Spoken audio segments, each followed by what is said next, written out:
Yeah, the facility, first off, is, I don't know if it gets much better. It's, other than needing a map to get around it because it's so large, it's everything you could want, and everything's here for us, guys. I think get here early and stay late with the meal here, and guys playing ping pong and just spending time at the rink and spending time with each other. It's going to be a great asset for this team.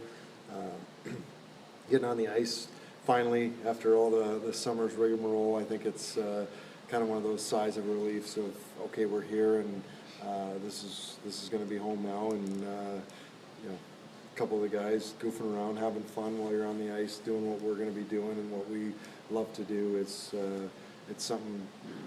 It's been a long time coming, and to finally put that jersey on and to go out on the ice it's a great day. Do you feel like you can already take a bit of a leadership role, or are you kind of easing into that and feeling it out? I think it's still day one. The group's still pretty big with a couple sessions, a game group, and then I don't know, 25, 30 guys on the ice this afternoon. I think once we get down to the group, we'll tighten up a few more relationships, and leadership, I think, it's one of those things where you gotta earn the trust and the respect of your teammates, and some of that comes from playing the league with them, but some of that comes with playing alongside of them and wearing that jersey with them, having each other's backs and doing the right thing all over the ice and every day. And once we get into that routine, I think, there's a lot of great leaders in this room. It's been shown. These guys, there's a few that have won a cup together, and I'm going to try to assimilate and be whatever asset I can in this room so that we can win games, get into the playoffs, and keep winning games. And before you get to play with some of your teammates, you had to play against them in the World Cup. Yep. How was that experience? There was, you're always hoping that you get the better hand and have those bragging rights. Unfortunately, it didn't turn out that way for the American team this time.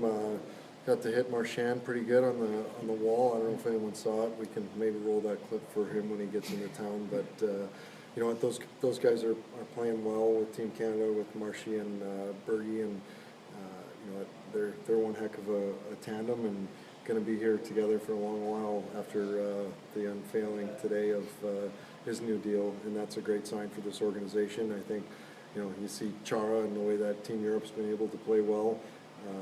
There's a few of us back here earlier than expected, but we're gonna get together with the group and keep getting better every day, so that on October 13th when we play Columbus, we can start with a win and start on the right foot. Speaking of Marchand, just having played against him, not just at the World Cup, but during your tenure in St. Louis, what stood out to you about him?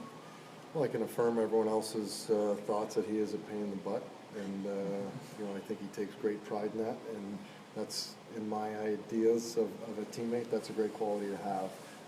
I think he's shown the emergence last year and now in the World Cup of his high-end ability to put points on the board and to contribute in an offensive manner.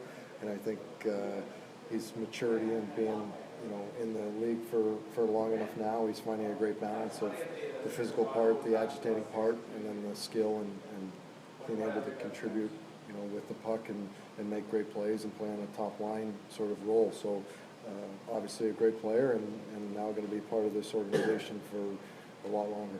You were pretty vocal after that World Cup about some of the U.S. players that weren't on the team that went to Twitter and things like that and had their things to say. What about that struck you so much? What about that really kind of stuck in your craw and bone?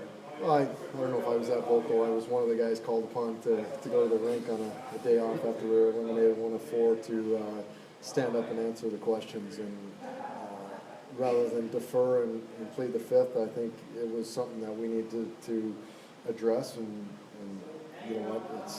I think it's easy to sit back and to sling mud and to be one of the guys to say stuff when you're not a part of it, and kind of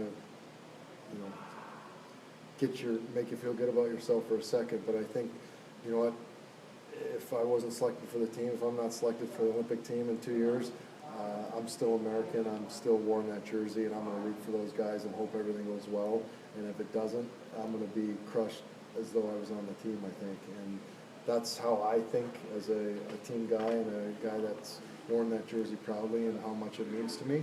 And I just hope and wish that the other guys had those same feelings, and you can if you've got some vindication not being on the team and our team failing and not accomplishing the goal, you could internalize that and use it as motivation for yourself going forward, and don't need to join in with the chatter that's negative and keeps piling on. But those are my visceral thoughts on the subject. So you obviously hope that's not your last time putting on the team. Well, I hope it's not, but that's out of my control, and if my services seem like I can help a team be successful, I'd love to put that jersey on and have a nice taste in my mouth for the last time I use it, or for the next time I use it. But again, there's a lot of great players that are Americans, and the next GM or whoever it is constructing the team, they're going to have decisions to make, and whoever they pick, I hope goes and puts us back on the top of the pedestal for whatever competition it's in. When you signed here, you obviously didn't know that Marchand might be a part of it beyond the season, and just how much of that factor in. Did you have a feeling he'd be staying? And Well, I think he's had the success here. He's won a cup here. I think he's loved by the Boston fan. He shows that blue collar mentality that this city's all about. And I think as it was a fit for me, I think you see it's a fit for a player like that to stay here where he's really embraced, and the team steps up in a big way and makes a big commitment to him. He makes a big commitment to the team, and it's a partnership that hopefully it's going to be long lasting, and it's going to be successful. And by the time I'm done here, hopefully we get to add a few fingers to his ring, or rings to his fingers. just how are you feeling now, coming off a tournament like that? Well, we traveled on Friday back to town and had the weekend off with my wife and daughter, and see the city a bit, and just kind of let the dust settle, and then to get back here today, have a good work day, go watch the game tonight at the Garden, and then I think it's a day off for everyone tomorrow, so we can rest and recover and be right into the full swing of things on Wednesday, and then await for my name to be called for a preseason game and wear this jersey in a competition. Buckland just said that he didn't enjoy the experience. I mean, just overall, what was it like for you? I thought it was great. I think if the result's better, I think it leaves a better taste in your mouth, most definitely. I think with the lack of success in the tournament, it can be a drudgery in a hurry, but the way it was put on, the sort of energy and the environment around Toronto with all the great hockey being played. You had some great storylines with the North Americans. The Europeans are in the final. Who would have thought? And I think it's been great for the game. It's been on ESPN. There's been some darn good hockey. You've had the little chips in people's jerseys, and some more data coming out of just what's going on the ice. I think the ref cam is phenomenal. That's what it looks like from a player's view when you're on the ice, and how fast things are. And they've done some unique things in the tournament. I think it's been a great success for the game. As a team, for Team USA, it's like 3 and done, and really didn't get to smile and have a great time because we were winning games and having success together. So maybe that makes it not enjoyable, but I think everything else was done the way you'd like it to be done, and we just needed to pump a little bit more in to get a little more out, and maybe we're still playing there, and the experience was enjoyable maybe for everybody.